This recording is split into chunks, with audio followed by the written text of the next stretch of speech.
Bonsoir à tous. Dans le 19h30 de Canal 3 Bénin ce soir, attention danger devant vous sur les pavés qui contournent l'échangeur de Godomé en allant de Cotonou à Boumé-Calavi. La déformation imposée à la voie par un sol très mouvant et mal maîtrisé pendant les travaux est insupportable à la conduite, notamment à moto.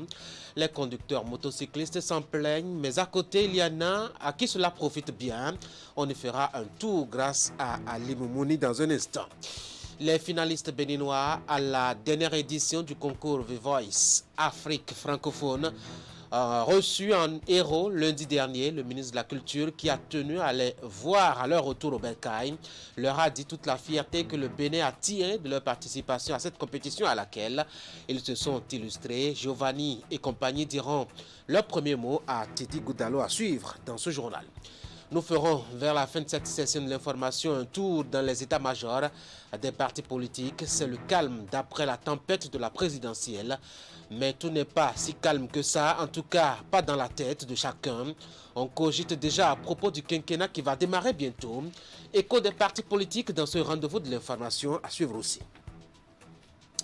Voilà pour les titres. Merci d'être là. Bienvenue aux nouvelles du Bénin. Si vous êtes à moto, usager de la voie entre Cotonou et Aboumé-Calavi, vous connaissez certainement le calvaire à vivre quand il faut passer le contournement cyclable au niveau de l'échangeur dans le sens de Calavi. Les pavés en vrac dessouchés à cause de la qualité des travaux qui n'ont pas pu s'adapter à la texture du sol à ce niveau. Tenez bien votre guidon, un pilote vous dira plutôt attention zone de turbulence. Vous pouvez être projeté devant par terre par des dos d'âne formés circonstanciellement avec des tailles inattendues. Voici le constat réalisé par Ali Moumouni hier sur place où il a pu réaliser qu'il y en a qui profitent justement de cet état de choses. Il devrait être planté ici un panneau sur lequel sera inscrit « Rouler au pas ». Mais hélas, et même sans, les usagers de la piste cyclable de l'échangeur de Godomé réduisent convenablement leur allure face aux ralentisseurs de fortune de cette voie. L'état actuel des pavés de ce contournement laisse place à une suite de dos de chameaux qui s'installe sur plus de 100 mètres.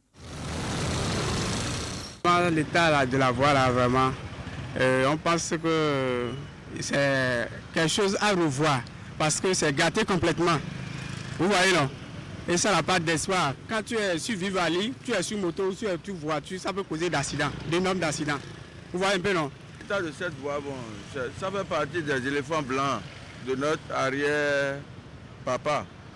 Ouais, c'est un chantier que le papa est venu inaugurer, mais c'est comme ça s'est retrouvé enfin. Si cela profite aux vendeurs de friperies installés sur le trottoir, l'état de cette piste cyclable n'est pas sans conséquences. Des difficultés liées à la conduite en passant par l'impact sur les engins, les usagers dénombrent assez de risques quand il s'agit d'emprunter cette route. Ah, ici, on ne circule pas comme ça. Ah, tu risques de couper ton truc là, ton moteur. On ne circule pas comme ça ici, on a des difficultés tellement, surtout dans la nuit. Une fois que la voie n'est pas bonne, les bandits viennent s'arrêter. Vous voyez bien, non? Ils profitent de l'état de la voie pour pouvoir semer les scandales. Vous comprenez, non? Et parfois, il y a des choses aussi, quand vous prenez le client, il y a le colis qui tombe. Vous voyez bien, non? Au fur et à mesure que vous voulez vous arrêter pour prendre, il y a quelqu'un qui vient déjà, il prend, il disparaît. Et si la voie était bonne et tout le monde passait librement, ces problèmes-là n'allaient pas se poser. Réhabilitée à plusieurs reprises, cette piste continue de donner du fil à retordre aux usagers. Dos d'âne, trous immenses et crevasses, c'est tout cet ensemble qui crée le casse-tête des motocyclistes du tronçon échangeur de Godomé-Calavi. La qualité est dépréciable et est dépréciable. Est-ce que vous voyez? Donc si nous pouvons assumer à la responsabilité et à une meilleure amélioration, puisque la voie a été réparée une fois. Vous voyez, donc nous ne voulons plus les arrangements de qualité Moyen Âge. Est-ce que vous voyez? Nous voulons une qualité exceptionnelle, telle que le président le fait. Ils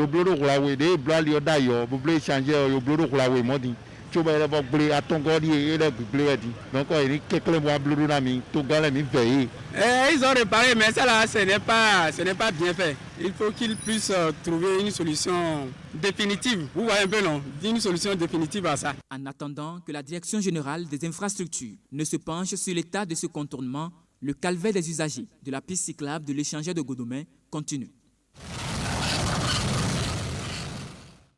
Un mouvement uniforme imposé à tout le monde. C'est l'état de la voie de contournement au niveau de l'échangeur de Godoma, précisément sur la piste cyclable, environ 100 mètres, quand on quitte Cotonou pour Calavi. Un constat signé Ali Moumouni. Cotonou a lancé hier une étude pour évaluer les données de son potentiel fourrager. Un atelier de formation ouvert à ce sujet, réuni autour des responsables du ministère de l'Agriculture, de l'élevage et de la pêche, des acteurs du domaine. C'est pour une idée claire à propos du pastoralisme au Bénin. Narcisse Alossé et Idé Ompéry.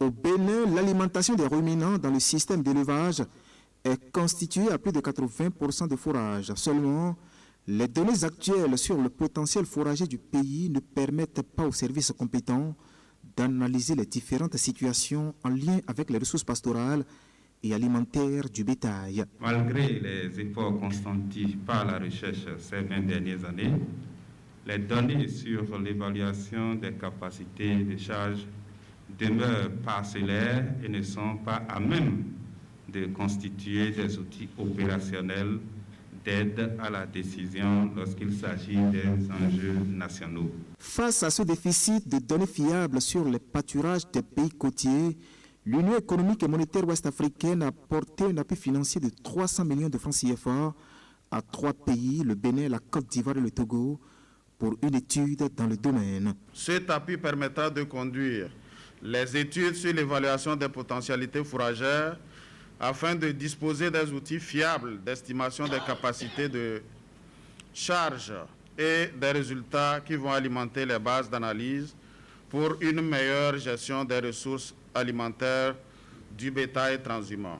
Avec les résultats de cette étude, nous aurons désormais une idée nette des potentialités fourragères de nos terroirs afin d'éviter des concentrations inutiles du bétail dans les zones défavorisées.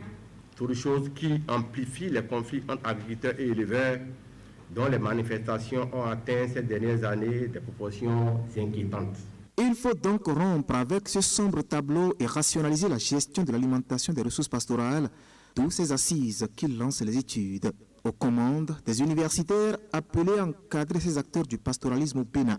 Après la phase de réflexion, ils seront déployés sur des sites d'observation de cours de biomasse, de relevés de données phytosociologiques qui seront identifiés. Comme vous pouvez vous en rendre aisément compte, il s'agit d'une étude particulière, reposant sur une approche pluridisciplinaire, exigeante en compétences spécifiques et demandant de l'innovation en matière de coordination. Cher professeur Winantor, je voudrais appeler votre attention sur votre niveau de responsabilité et celui de votre laboratoire dans la présente étude, dont les enjeux pour le Bénin, son gouvernement et la sous-région demandent intelligence, endurance, sacrifice de votre part. Le temps est ainsi donné ici pour une étude dont les travaux s'étaleront sur 16 mois. Les résultats, eux, sont attendus au plus haut niveau de décision, au plan national et sous-régional. On a dansé vendredi dernier sur l'esplanade du stade de l'Amitié à Cotonou. C'est à couper le souffle. De riches tableaux de diverses contrées du Bénin représentés sur place pour révéler la diversité et la richesse du patrimoine national. Ceci à l'occasion de la Journée internationale de la danse qui se célébrait ce jour-là précisément. Et Lorik Gaba était de la partie. Voici son compte rendu de la fête de la danse du Bénin édition 2021. Plusieurs troupes de danse sont ici réunies sur l'esplanade intérieure du stade général Mathieu Kérékou de Cotonou. Divers pas de danse sont esquissés en harmonie avec la large variété musicale nourrie par les instruments traditionnels. Pour cette journée internationale de danse, aucun rythme n'est laissé en rade.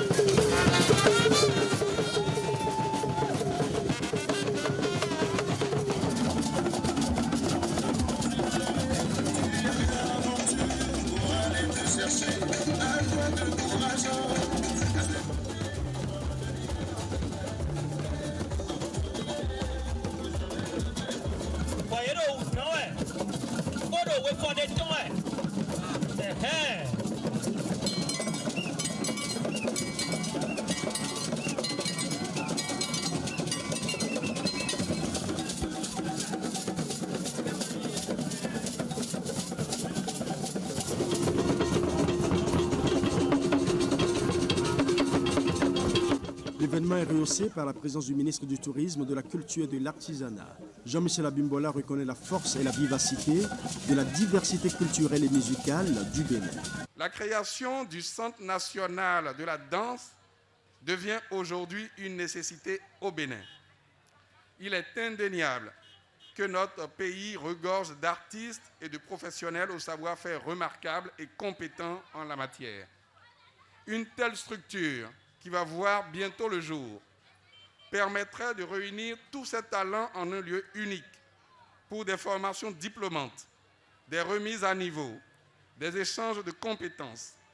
Notre ambition est d'enraciner et d'officialiser l'enseignement de la danse béninoise patrimoniale et contemporaine en lui offrant une place centrale et des bases nouvelles à travers un enseignement d'un niveau technique élevé qui va propulser les apprenants dans le monde de la danse professionnelle. À travers de beaux paysages présentés par les différentes troupes présentes, les danses du Bénin sont passées en revue sur ce podium aménagé pour la circonstance. Un merveilleux spectacle qui a charmé tous les invités venus partager ces rares moments où les danses populaires côtoient celles des couvents. Ils ont été battus en finale selon la décision des membres du jury, mais le Bénin n'est pas si déçu d'eux. Je vous parle là des représentants de Cotonou à la dernière édition du concours international de musique The Voice Afrique francophone. Giovanni, Karina Sen et tout le reste sont rentrés lundi, aussitôt accueillis par le ministre de la Culture qui leur a dit toute la fierté du Bénin de les avoir vus à ce niveau de la compétition. Eux aussi ont eu de bons mots à l'occasion pour le Bénin. Titi Koudalo et le Red Gaba. Moins de 24 heures après leur retour au bercail, les finalistes et demi-finalistes de l'émission musicale The Voice Afrique sont reçus par le ministre de la Culture.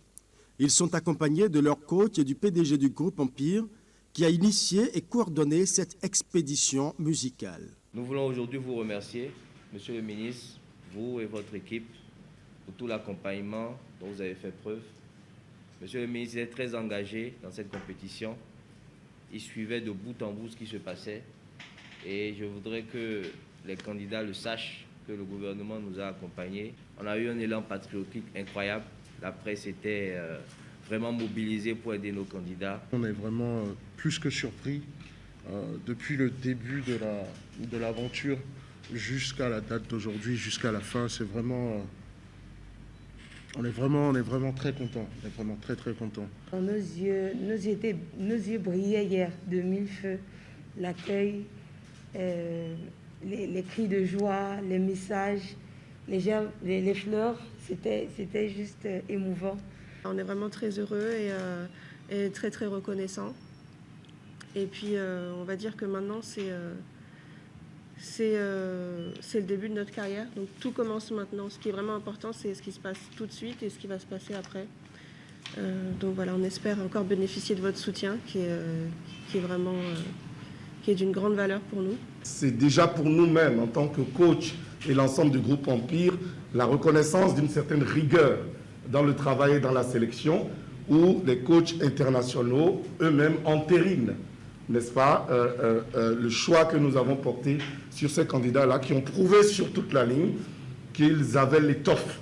Au nom du gouvernement du président Patrice Talon, le ministre Jean-Michel Abimbola exprime ses félicitations aux artistes qui ont fait rêver tout le peuple béninois. Il reconnaît la qualité du travail fait sur chacun des artistes.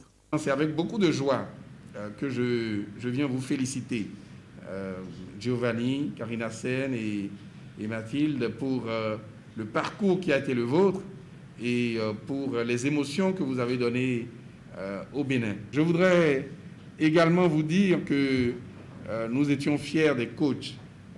Méchac a parlé au nom des coachs, mais je n'oublie pas Yvon, je n'oublie pas Marion, je n'oublie pas évidemment Asikiwa. Le ministre de la Culture n'entend pas s'arrêter en si bon chemin. Il promet s'investir personnellement dans la promotion et l'éclosion de ces jeunes talents. Il en profite pour soulever la question du label musical bénin, qui reste l'un des grands défis à relever. Vous avez vu qu'il y avait un label ivoirien. C'est autour de ce label ivoirien qu'on nous a un peu enfoncé. Parce que à partir du moment où il y a eu des sons qui ont fait vibrer l'ensemble du public ivoirien, j'imagine que même ceux qui hésitaient de ce fait, ont voté utile. Alors que chez nous, nous n'avons pas encore suffisamment une identité musicale vendable à l'international. Nous avons plusieurs choses. Mais il faut que les coachs, il faut que les spécialistes de la musique, avec nous, travaillent à ce que nous puissions donner une identité musicale à notre pays. La gratitude des artistes reçus par le ministre est exprimée en acapella, un mélange de voix fortes et pénétrantes pour dire merci à tout le peuple béninois. You are the living God, oh, yes, ain't no one like you. Des artistes en herbe, sinon des artistes confirmés. Aux artisans maintenant. Les artisans justement du plateau d'Agoni se sont retrouvés à Kovin pour célébrer la fête du travail. C'est sur l'inspiration de Cyril Goubedji, cadre de coin, qui a offert cette occasion aux acteurs concernés afin de dire publiquement ce qu'ils pensent des réformes opérées dans leur champ professionnel par la rupture pour l'amélioration de leurs conditions. On va faire le point maintenant avec Imet Lenamsou. Dédié à la reconnaissance des droits ainsi que des efforts des travailleurs, le 1er mai n'est pas passé sous silence à Kovin. Réunis autour de Cyril Goubedji, initiateur des actions ciblées de promotion et de développement ACPD, la communauté des artisans du plateau d'Agoni a marqué l'événement. Devant un parterre d'invités, les présidents de collectifs d'associations et de regroupements d'artisans ont saisi l'occasion pour saluer les efforts consentis par l'exécutif à travers les réformes opérées dans le secteur de l'artisanat pour améliorer leurs conditions de vie et de travail. Le travail occupe une place essentielle dans notre société en général et béninoise en particulier. C'est la source principale des revenus. C'est pourquoi la date du 1er mai est choisie conventionnellement par toutes les nations pour marquer la festivité du mouvement ouvrier. Agoni est connu pour son artisanat, l'art culinaire, le clu-clu d'Agoni, Azimi d'Agoni. C'est un art. Et cela est connu non seulement au niveau national, mais au niveau international. Agoni est aussi connu pour l'artisanat au niveau du guélédé, au niveau de la sculpture. Nos aïeux étaient célèbres. Vu les potentialités du secteur, l'artisanat, tel qu'inscrit au programme d'action du président Talon, paraît également un des piliers importants de l'économie nationale. Selon Cyril Goubedji, plusieurs actions sont prévues pour transformer et développer le domaine. Au nombre de ces initiatives figurent la formation, le recyclage des artisans, la constitution d'associations professionnelles, l'identification, le financement et bien d'autres. Des innovations et services spécifiques sont également envisagés dans le cadre du projet Arche pour le bien-être de ces derniers. Le gouvernement a mis en place un vaste programme de financement du secteur de l'artisanat, c'est-à-dire investir dans l'homme pour pouvoir récolter les dividendes pour le développement du pays plus tard. Mais il y a des préalables, il y a des prérequis que les artisans doivent remplir. La première des choses, c'est se faire connaître. Le gouvernement a eu à organiser un recensement national de l'artisanat. Ce recensement a permis d'avoir plus de 400 000 personnes dans une base de données.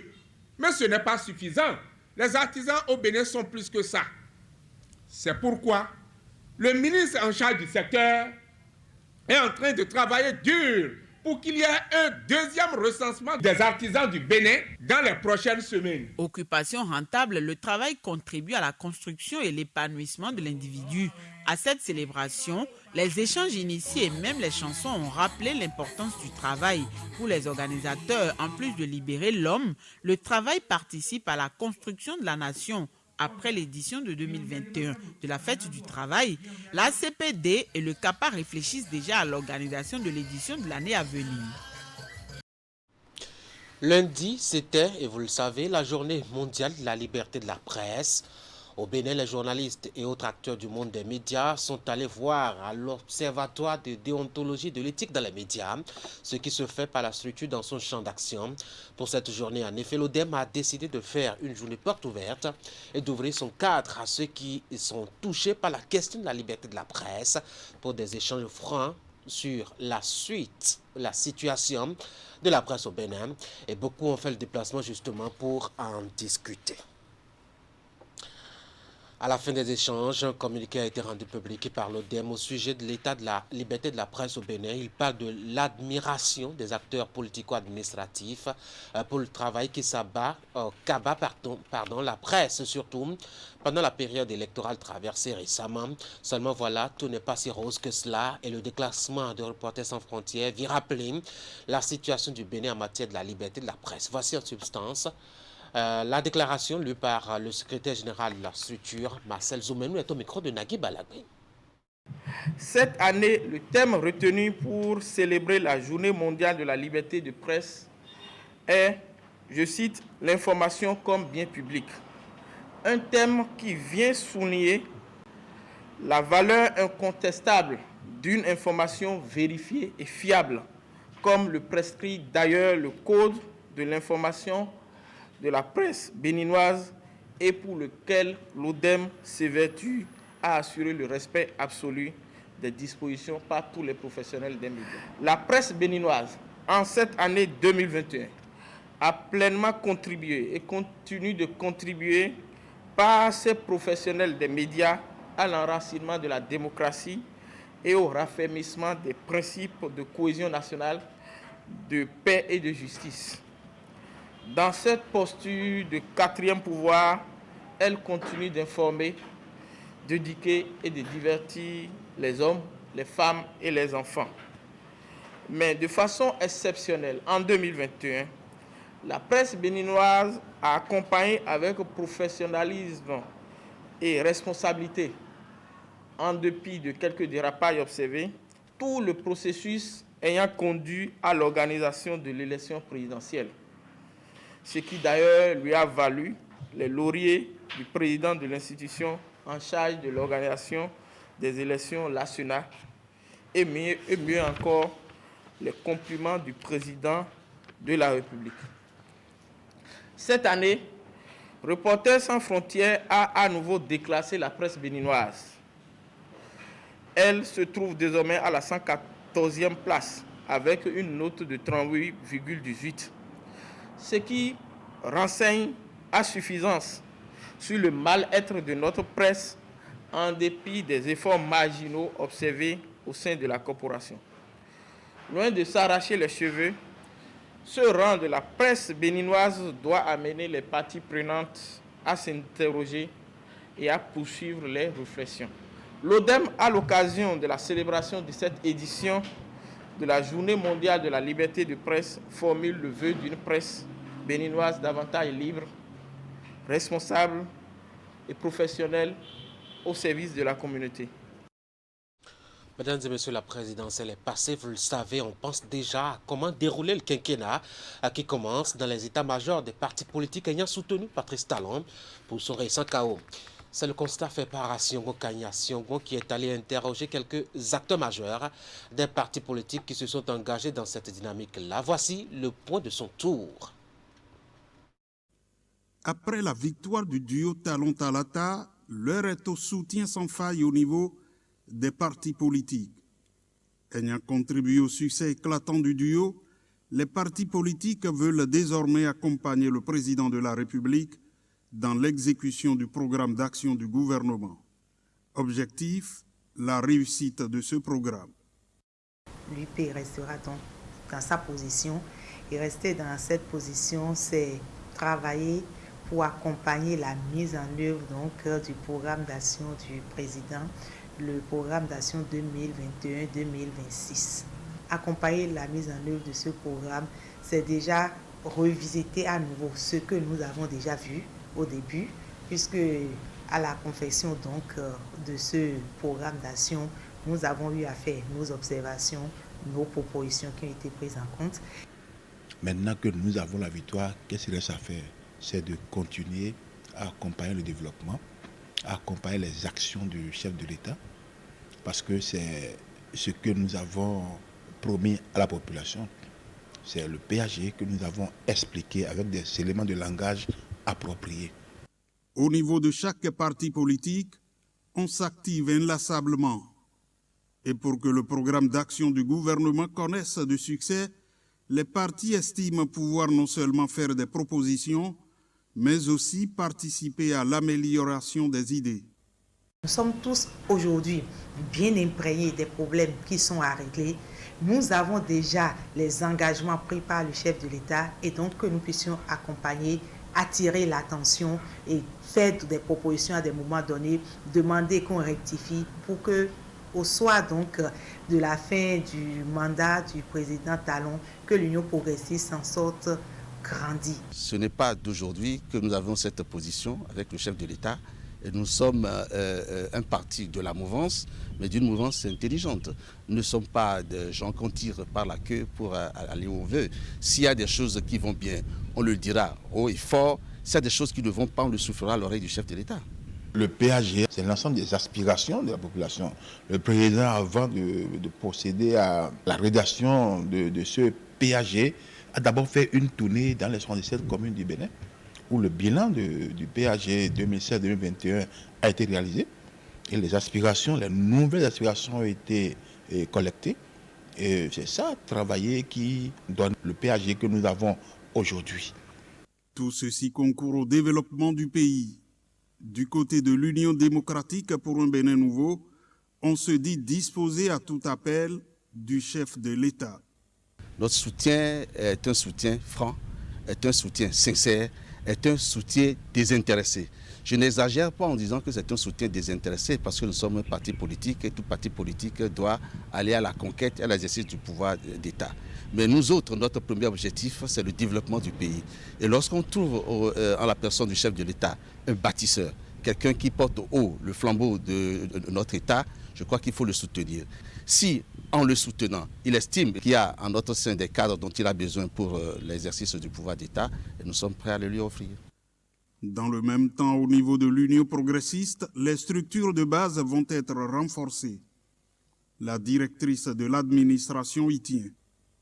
L'Union progressiste va continuer donc ses activités à travers la mise en place de ces structures de base, de ces structures d'animation et aller vers notre congrès qui nous permettra de mettre en place peut-être d'ici quelques temps une équipe et respecter en fait nos statuts, les tests du parti.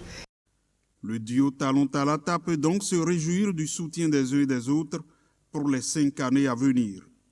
Du côté de l'Union progressiste, le fait d'avoir concédé le poste de vice-présidence à une dame est un grand pas qui est fait en matière de gouvernance. Dans ce journal, mesdames et messieurs, nous sommes allés constater l'état de dégradation très avancé, très accidenté de la voie qui contourne l'échangeur de Godomé dans le sens Cotonou à Boumé-Calavi. Les pavés dessouchés, la voie déformée complètement mènent en duo. La vie dure aux usagers, notamment les motocyclistes qui doivent emprunter par là pour vaquer à leurs occupations. Ali Moumouni est allé voir pour Canal 3 Bénin. Le Bénin a rendu hommage à ses représentants au concours international de musique The Voice Afrique francophone. 2 d'entre ces ambassadeurs ont pu aller jusqu'à la finale avant de courber l'échine devant une Burkinabé pendant la compétition déroulée à Abidjan. Le ministre de la Culture a dit toute sa fierté à ces jeunes talents revenus à Cotonou seulement lundi. Voilà, c'est donc tout pour cette édition de l'information. Merci de m'avoir suivi. Il faut passer une très belle soirée. Il y a match pour ceux qui aiment le foot. Chelsea va essayer de contester l'hégémonie du Real Madrid sur la Champions League. C'est pour le compte du match retour des demi-finales. Ça a pratiquement commencé déjà. Bon appétit. Bonsoir.